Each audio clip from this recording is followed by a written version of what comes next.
Pakai lampu solar macam ni, korang boleh jimat bil elektrik dengan sangat banyak. Sebab lampu ni dia tak pakai bil elektrik macam lampu biasa. Lampu ni lampu solar, waktu siang dia akan cas guna cahaya matahari dekat panel bahagian situ.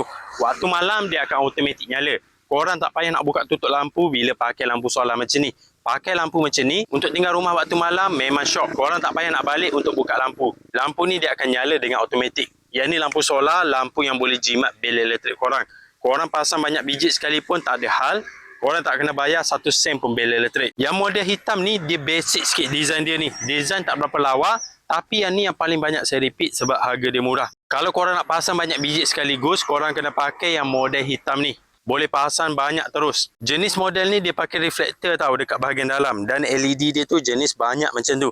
Jadi waktu malam cahaya dia ni memang cerah.